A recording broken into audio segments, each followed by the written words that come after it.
If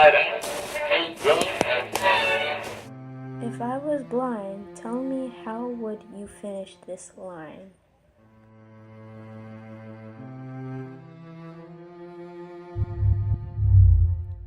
The sound of keyboard clicks echoed throughout the office building as Angela pecked away at her computer late in the night. Her eyebrows were set low, eyes dark and piercing as she put her full attention on the frames and images of news articles, YouTube videos, and reports about the increased national disasters and the current political climate. It was only 2 years into the current election period. Multiple charismatic political hopefuls were already making their bids for the next presidential race. Immigration, rising food costs, increased gas prices, wars, and conflicts became the subject of heated debates which opened the floodgates of discontent amongst the nations. More and more people in the United States began to openly question their government as France experienced its first full-blown civil upheaval.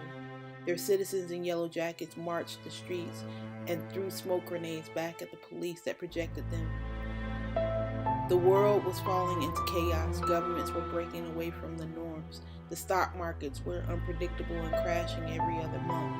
Several stories had broke that immigrant children taken from the border were dying in the United States custody, which stirred a bit of outrage from civil rights groups nationwide.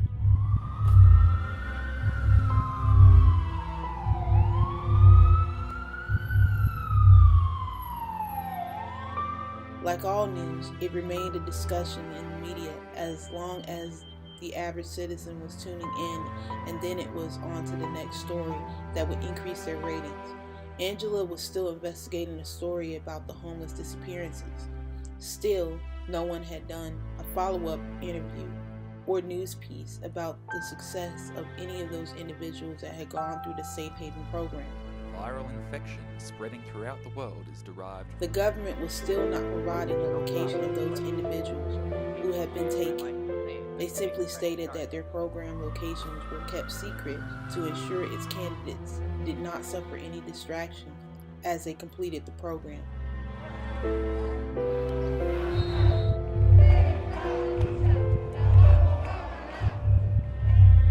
What is?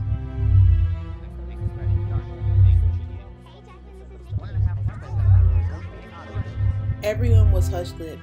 Not one news source had even bothered to push the issue. The government had shut down 2 times already for more than 30 days each, and each time the federal workers that were furloughed were not asked to return to their jobs. This angered many, which caused a few non-profit groups to protest in the streets. The anti-immigration rhetoric increased as frustrated citizens looked for someone to blame for their employment hardships and job losses. The economy was beginning to slow for everyone as each natural disaster from fires to floods ripped across the lands. Each country scrambled to provide relief wherever they could, which was little to nothing. More and more people found themselves reaching out for government support or assistance as the call for security increased. Like always, everyone lended their opinion on the matter, and for most, life continued as normal. People ate, drank, traveled, and went to work as they did every day.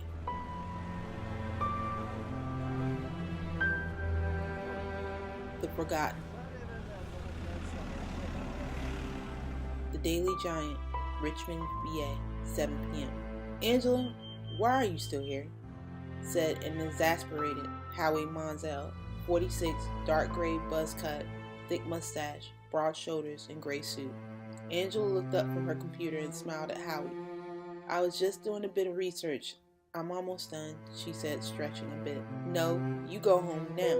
You're supposed to be going on vacation, he said, smirking. Then he slid a stack of papers off to one side of her desk. He sat down on the edge and glanced down at her computer screen for a second. So what has you still here so late? He said. She clicked through another news article that featured a story about an approaching migrant caravan on its way to the U.S. border. Then she rubbed her eyes and leaned back in her chair. I'm still trying to find something, anything, about the Safe Haven programs, or find someone who has gone through it. It's just weird that no one has seen one person who has successfully completed it. You'd think they want to brag about their successes, but all we get is silence. No one wants to talk about it. All they seem to want to talk about is who the next celebrity is dating. It's just strange, Angela said as she adjusted her hair. I just think it'd be a good follow-up story, but I'm not getting any answers, she said, slowly breathing out. Howie chuckled. So they're still not answering your questions, Howie said as he stood up. I'm not surprised. No matter how many times you ask them at those press briefings, Angela, they won't answer it. It just means you have to work a little harder and dig a little deeper, he said, smiling. And then you have these discussions about migrant caravans headed for the border all of a sudden. People treat it like it's an invasion when it's just people seeking asylum, like they always have. But no one is asking why they are all running for the border in droves all of a sudden. People don't abandon their countries for no reason. Everyone is simply reacting to the situation, but no one is really digging much into what the sudden fear is. And don't get me started on our current leaders' fear-mongering. That's not helping matters either. It's clear that they don't care about anyone except their donors. I mean, what are these people really running from? I just wish I had answers, Angela said, exhausted. Howie folded his arms. Yes, it is strange that so many people are heading toward the border now. Maybe when you get back, you can look into that. A great story, he said. She returned her attention back to her computer. Well, I am going to be in South America. I could do a bit of research while I'm there and find out what exactly is going on since the news isn't really reporting on this issue, she said as she clicked through another article about civil disturbances in part of South America. Oh, no you don't, Howie said. You're supposed to be on vacation. Now go. Enjoy your trip to Venezuela. Let me know how it went when you get back. Now go home. That's an order, Howie said as he turned and walked away. Angela was left alone again with a small article with a story about Russia and the conflict in Syria.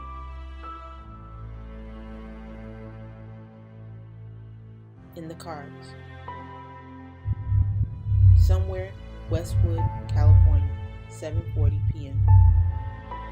The sound of a ticking ceiling fan echoed down a narrow hall that led to a much smaller room with black soundproof padding on its walls. A silver microphone hung from a gleaming silver stand that sat upon a large black desk with 3 large computer displays. Seth Jordan, 26, blue beanie, narrow face with a black death metal t-shirt, quickly adjusts his microphone. He pecks out a few images and videos on his computer and switches his mini camera on. The camera light flicks. Busy fun intro music cues up. Hey, thanks everyone for tuning in to Real Truth TV. I'm your host, Seth Jordan, and I'm here to bring you yet another Quick Think episode. I want to thank you guys for supporting my YouTube channel. Please don't forget to like and subscribe, Seth said. Alright, as you all know, there's been a whole lot of things going on in the news lately that's frankly a bit scary and kind of unreal. I mean, it all seems pretty staged to me, but I could be wrong. You got Vladimir Putin making moves in areas where the US used to have influence. Germany is still trying to break away from the EU. Then you have a straight V for Vendetta thing going on in France, where people are chucking smoke bombs and rocks at the police because they're tired of the overtaxation and rising gas prices. So they're in some kind of civil uproar right now, Seth said as the images of people taking to the streets with various colored bandanas over their faces. And if all of this is not enough, you have tsunamis and fires breaking out all over the place. I mean, look at California. Every other week some massive fire has residents running for the hills. It's so bad that a lot of people are speculating that the fires aren't random at all, but maybe man-made or caused by some weird weather weapon in the sky. This theory is said to be used to herd the masses of population into specific areas. Some kind of New World Order agenda. I'm not sure I believe that, but I do acknowledge that these events of late are a bit suspicious, And it just so happens to be that a lot of the places catching fire happen to be the same areas of interest that big corporations have been trying to acquire for a long time. And weirdly enough, everything burned except the trees. I mean, isn't everything in a massive fire supposed to burn? I don't know, but it is rather strange, Seth said as he lifted a coffee cup to his lips that had an image of a grinning Joker from Batman on it. Personally, I love to have someone come on the show with some hard evidence, but I'll leave it at that. I will say that I came across something rather interesting. It definitely had me thinking twice about what I've been seeing. I know plenty of you have seen the cards and heard the discussions. I'm talking about the Illuminati card game. For those of you who do not know what I'm talking about, I will discuss this briefly. So the card game is some weird strategy game about secret societies' desires for world dominance and control, which was created by Steve Jackson and inspired by a book called The Illuminatus by Robert Anton and Robert Shea, Seth said. This card game is rather interesting. The strangest part of this game is that it is also extremely accurate in its predictions of the past events. Mind you, though this game was created in 1975, all, if not most of the events in this game are set in the future. You also see a lot of today's events and past events coming to life in direct mimicking of this game, which has led many to believe that the creator was either some sort of time traveler, psychic, or was part of these secret societies itself, because his card predictions are spot on. So definitely denotes some inside information that maybe this guy was leaking in the form of entertainment to not outright alert those who may not have wanted this information leaked to begin with. It would also safeguard the information from the mindless masses who just dismiss it as a game and nothing else, but warn those who do pay attention to everything happening around them. I mean, you should look at these cards. Look at them.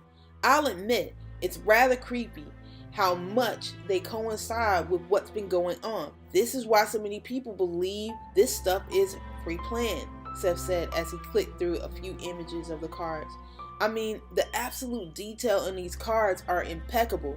Anyways, for any one of you who have seen these cards, tell me what you think in the comments. I'm rather curious to know what you think about this. There is this one card that I swear looks like our current president, which is crazy because, like I said, the cards were made a long time ago. So how did he know? Maybe our leaders are picked and not voted in like some have suggested. I don't know. Tell me what you think. In the meantime, keep an eye on the current world events and some of the rhetoric being thrown around here lately. I smell another conflict coming, but this time I think it won't be very good for anyone. Our government is throwing out sanctions like they're throwing out flowers at a funeral. Just absolute craziness. Then we're on this me first position, which is not sitting well with a lot of nations, including our allies. Eventually, we'll have more enemies than friends, and that's going to make for a very dangerous environment for all of us. Just my thoughts. Thanks again for tuning in. I will see you guys again next week with some more fun and interesting episodes. Seth out, he said as the sound of his rave outro music played.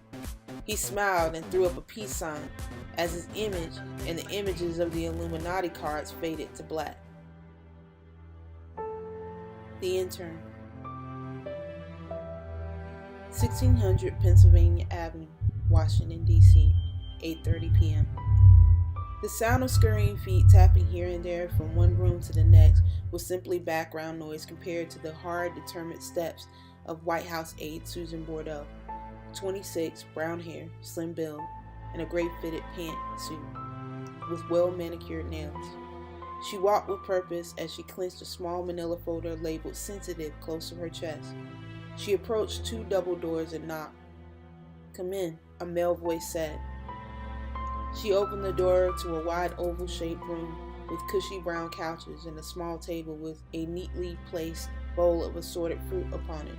The symbol of the presidential seal was inlaid in the carpet with a small desk made of English oak carved with the intricate symbol of a phoenix upon it. It had been given as a gift by Queen Victoria of Britain in 1880, It was made from the same wood the British Arctic exploration ship, the HMS Resolute, had been made of.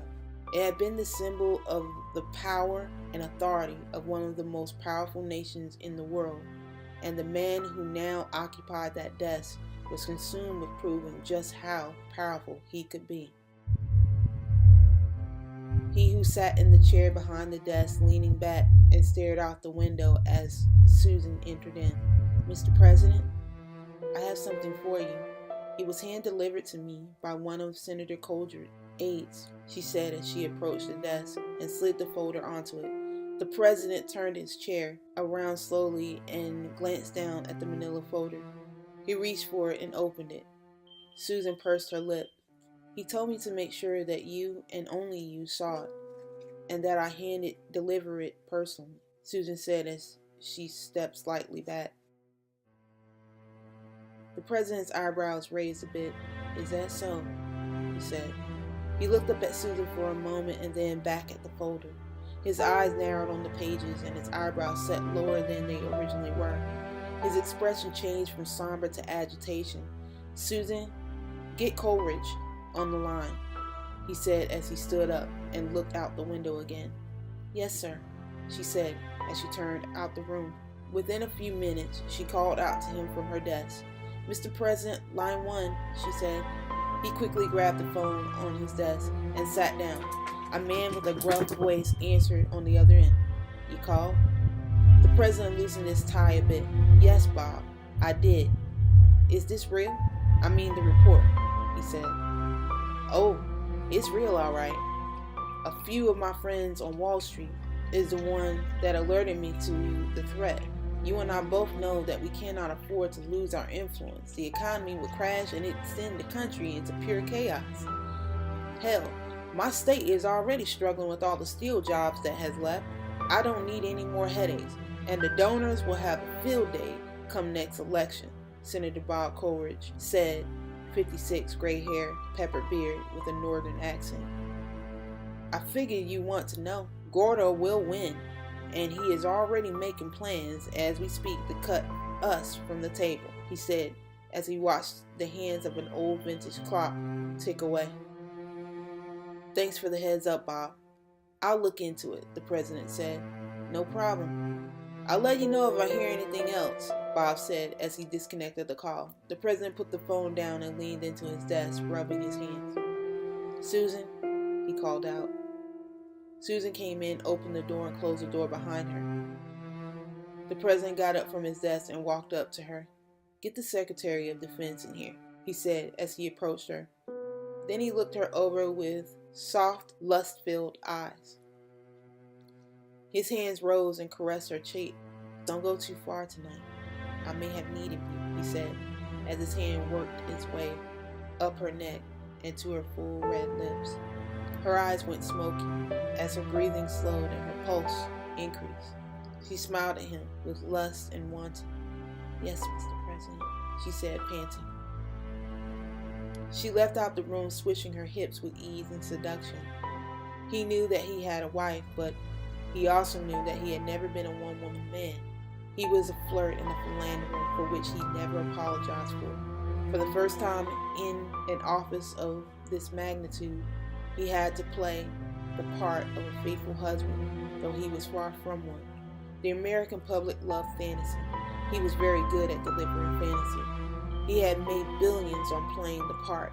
He had even had a successful television show that let him fire people all day. Now he had the best acting job of all, playing the President of the United States of America, leader of the free world. He walked up to the Oval Office window and looked out.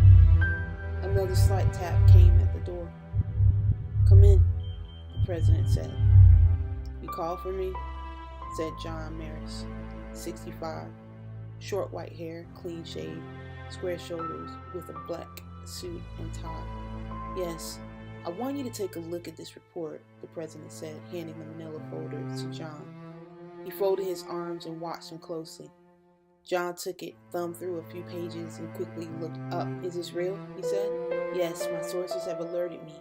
I'm not worried as much about some of this as I am worried about Russia moving in so close. Tell me, how far is Venezuela from us? He said. John pursed his lips and tightened his jaws. A little close to 3,000 miles, give or take. Could get there by driving if we ever built the road across the Darien Gap into Panama, he said. This is a real threat, the president said. Yes, I don't like that they are moving so close to us. Definitely a threat to our national security and way of life. Civil unrest, John said as he handed the president back the folder. So what is it you want me to do? He said. Do what we have to do. I will not allow some big-nosed, lopsided socialist to be the end of us. We have to remind him of who we are, the president said, clenching his fist. I want to hold a national security meeting in the morning with the head of every agency that matters, especially the head of Homeland Security. We must keep an eye on this. This may end up being a military matter if it comes down to it, he said as he turned and sat back down behind his desk. John nodded and turned away. Susan waited by the door as she eavesdropped on the muffled conversation. The door suddenly opened and Susan stepped back, slightly startled. John stopped for a moment and looked at her with steely eyes.